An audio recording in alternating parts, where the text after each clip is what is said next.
to do rallies for other people. I told you. We're known for elections, and now we're being laughed at all over the world about this last election. The president unintentionally telling the truth there for a change, as he spoke for about 90 minutes last night, mostly, of course, about himself. Hard to say how the president's behavior in the last 72 hours or so is going to impact these Senate races, but early voting broke records with at least 3+ million people casting ballots in Georgia before Election Day. But today, turnout appears a little lower as people are in and out with few, if any, long lines like we saw when early voting started last month. Now, we're getting our first read on this as CNN exit polls of today's voters have just dropped. So this does not include people who voted early. Again, this is just from today, and I want to run through a few of the numbers that jumped out at us. 56% say the election was conducted fairly, but the partisan split is huge. More than 9 in 10 Democrats say it was fair, but 3/4 of Republicans say it was not. The in-person electorate in Georgia is skewing older today than it did in November. And in preliminary results, fewer young voters and more older voters are turning out. Those numbers certainly could change, but it's not a great sign for Democrats. And to the racial makeup of the in-person electorate, similar to where the state was in November, 62% of voters today were white, 29% African American. And with all that and more, I want to bring in my guest, Tia Mitchell. She's the Washington correspondent for the Atlanta Journal-Constitution. Tia, you got the perfect perspective on this because I'm seeing some national and even some state Republicans in Georgia really worried about how today's going to go for them.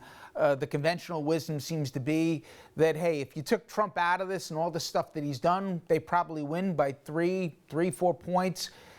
If they lose by 1 or 2 points, they wouldn't be surprised. How concerned are you hearing they are on how particularly the last 72 hours could impact things for turnout today?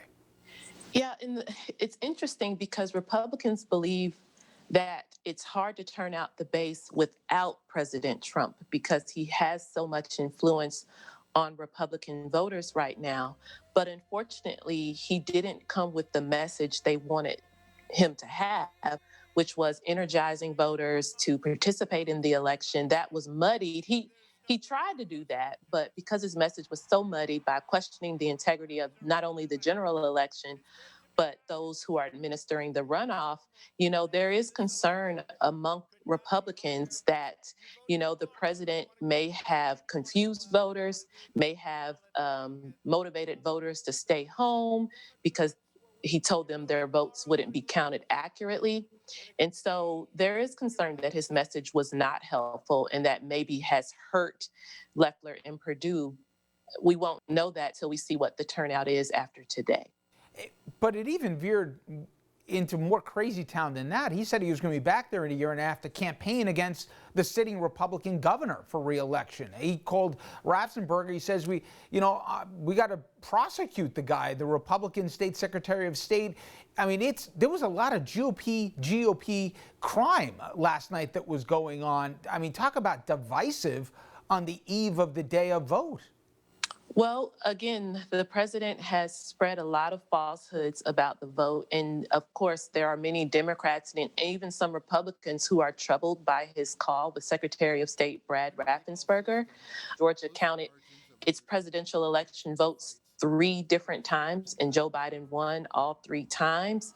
But again, this has been very self-serving for the president because this keeps him at the center of the Republican Party, and it keeps Republicans saying that, Trump is our president and he can be our president. When you look at where the early turnout came from in Georgia, on the county levels, et cetera, what have you seen that gives you an idea on how today might turn out? Obviously, we don't know what the day of turnout's going to be, but from where the votes have come from so far and the numbers they came in, are there any tells? Well, right now, based on early voting, it looks really good for Democrats. They did a good job turning out voters, particularly younger voters and infrequent voters. There were, I think, about 100,000 people who did not participate in the general election who voted in this runoff. All of that bodes well for Democrats. The question is, will Republicans turn out today on Election Day? We know that Republicans are being discouraged from voting early, particularly by voting from mail. So a lot of Republicans said they were going to wait today, the final day of the election, to cast their ballots. So if there's good turnout from those rural parts of Georgia, those deep red parts of Georgia, they could match up with Democrats and make it a much more even contest and make it more likely that Republicans will hold on to these seats. I'm going to go through a number. It's probably a small number, but given how narrow the margin was in November, maybe it's significant. It's been said to you that the voting bases for Loeffler and Perdue are pretty much the same. But Ossoff and Warnock, at least in November, they drew from different populations, by and large the same, but different pockets turned out in different ways. Those two campaigned largely on the same ticket this time, doing a lot of events even together. Is there an idea they can bring in a broader coalition, and that was the strategy going into today? So it's interesting because Warnock and Ossoff were much more likely to campaign together even during the general election. And they would campaign, for example, with Stacey Abrams and other Democrats, even though Warnock in particular had other Democrats he was running against. But when it came time to the runoff, you saw Loeffler and Perdue really merge their campaigns, create this joint ticket, this single voice. I think that was a strategic move from Republicans so that they could combine resources that get more bang for their buck. And as a result, you saw that Warnock and Ossoff started campaigning even more closely than they had before. So far, so good in terms of few, if any, issues in both the early voting and even the day of voting. When do you think we're going to know, Tia? I know it's going to be a close race. That said, how quickly do you think they're going to be able to tabulate the votes given all the attention? Well, it's going to take some time. Remember that Georgia, by law, cannot begin counting absentee ballots until the polls close at 7 p.m. Eastern. And we expect there to be, I think, about 1 million absentee, or maybe it's 500,000 absentee ballots that will be cast this time. And it's going to take some time to go through all of that.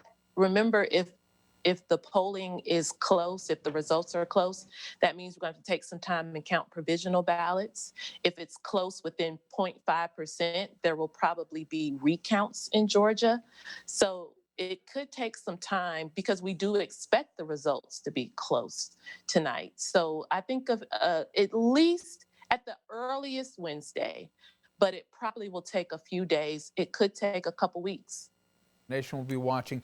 Tia, I appreciate a few minutes. Thank you so much. Thank you.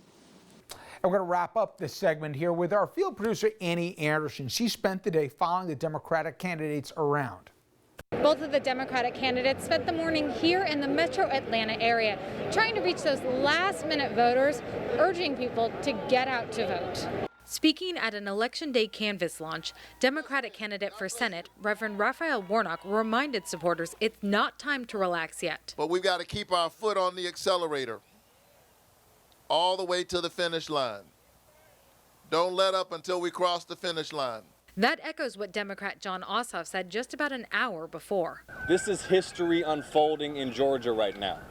I want to encourage everybody to be a part of it.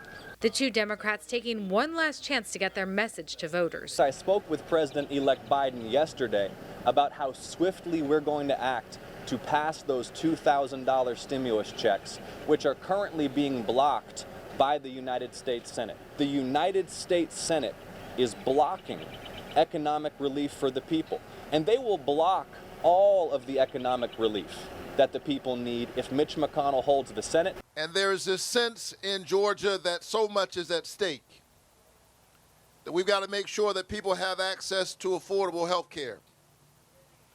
And that it's wrong to call people essential workers and not pay them an essential wage. The Republican candidates also working together to get people out to vote. David Perdue and Kelly Loeffler releasing this message, telling people the race could come down to just a few votes in a few precincts. You can see the Warnock bus behind me. It is on the move. The campaign said that they spent the day visiting various hot spots in the Atlanta area. Now, polls here close at 7 p.m., and this race is expected to be very tight. In Atlanta, Annie Anderson for RNN. And up next, a Democratic congresswoman from California. She'll join us to discuss how her Republican colleagues are behaving and what we can expect tomorrow when Congress is supposed to make Biden's win final once and for all.